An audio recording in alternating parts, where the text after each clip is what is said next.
भक्ति को प्रसन्न देख संत कहते ये मानवा पाप कृतस्तु सर्वदा सदा दुराचार रता विमार्ग का क्रोधाग्नि दग्धा कुटिलस्य कामिना सप्ताह यज्ञे न कलौ पुनन्ति ते। जो मानव भक्ति, तुम तो भगवान की आह्लादनी शक्ति हो, ध्यान से सुने। जो मानव सदैव पाप किया हो, सदा दुराचार रता विमार्ग का, दुराचारी रहा हो, गलत रास्ते पर चला हो, क्रोधाग्नि दग्धा, मान को क्रोध से जल रहा हो, कुटिल हो, कामी हो, ऐसा व्यक्ति भी इस सप्ताह यज्ञ में प्रवेश कर लेता है तो पावन हो जाता है, पवित्र हो जाता है। जघन्य से जघन्य पाप करने वाला भी पुण्यात्मा बन जाता है। कोटि विप्र पथ लागे जाओ, आए शरण तजो नहीं ताओ। सन्मुख हो ये जीव मोहि जब ही, जन्म कोटि यग नासों तब ही। भगवान इतने बड़े उदाहरण हैं कि भगवान की कथा इस प्रकार से। कोई कितना बड़ा पापात्मा हो, पुण्यात्मा हो जाता है, तो ऋषियों ने सूत जी से निवेदन किया, कोई जघन्य से जघन्य पापात्मा पुण्यात्मा बन गया हो तो कथा सुनाई। उदाहरण स्वरूप सूत जी महाराज ने आत्मदेव जी के बेटे धुंधकारी गोकर्ण जी की कथा सुनाते। तुंगभद्रा तटे पूर्वम,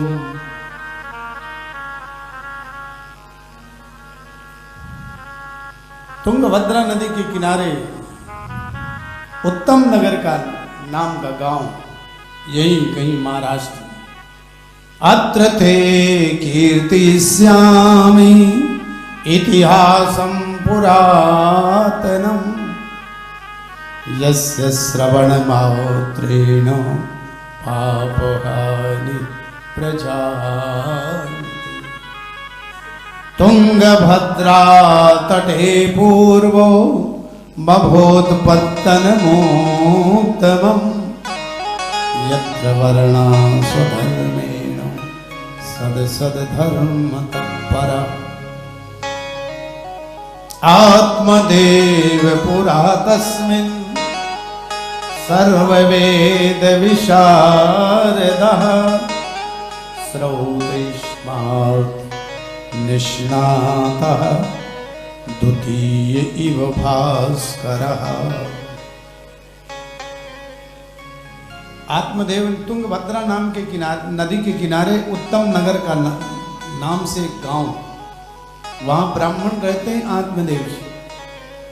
उनकी पत्नी का नाम धुंधली है। वेदांत में धुंधली को अविद्या कहा गया है।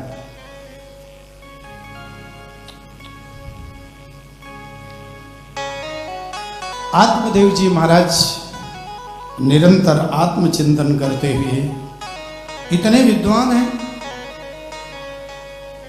भागवत जी में लिखा है, वैदिक भी है, पुराणिक भी है, और वेदों शास्त्रों को ये इतने बड़े ज्ञाता हैं जैसे सूर्य भगवान। विद्वता में सूर्य भगवान के बराबर संसार में कोई नहीं, बहुत विद्वान। हनुमान जी के गुरुदेव हैं, शिक्षा गुरु हैं सूर्य भगवान, इतने उच्च कोटि के विद्वान हैं। इसलिए सूर्य की उपासना अपने आप प्रातः काल ही बताई गई है। बल बुद्धि विद्या विवेक ये सब देने वाले सूर्य भगवान, एक लोटा जल तो देना ही चाहिए स्नानोपरांत।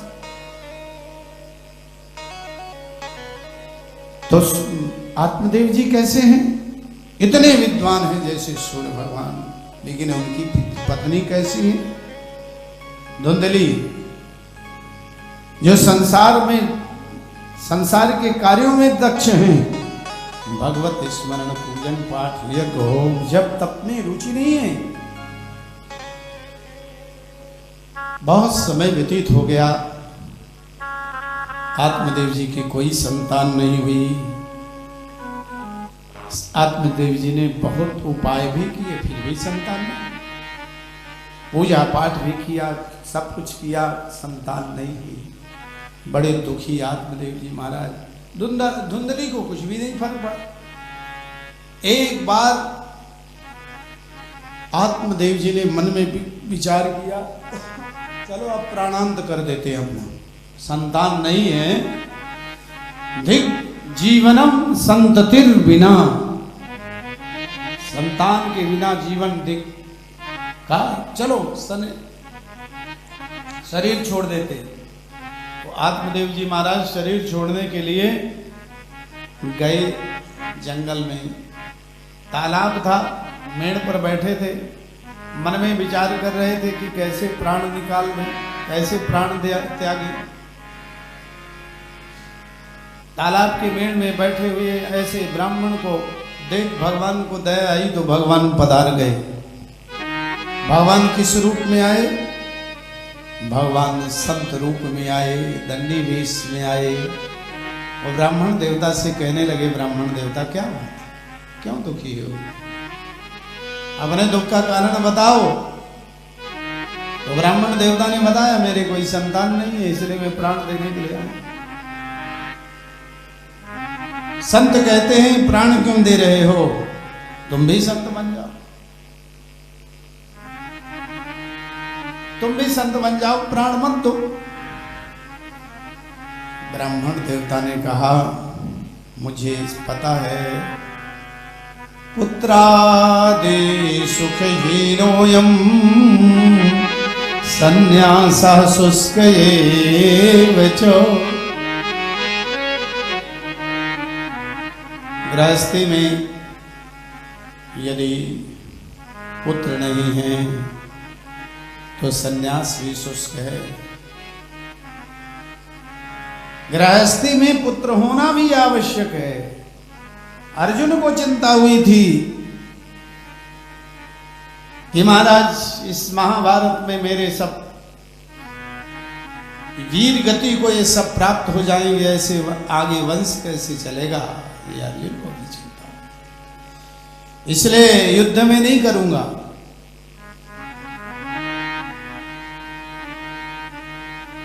इससे तो मर जाना ही उचित है। संत कहते हैं, तुम्हारे कई जन्मों में मैंने देखा कोई संतान का योग नहीं बनता। तो आत्मदेव जी ने महात्मा जी के चरण पकड़ लिए। जो मेरे एक जन्म नहीं अनेकों जन्मों को जान सकता है, वो कोई विलक्षण व्यक्ति होगा। मैं तो आपके चरणों में ही अपने प्राण को त्यागूंगा।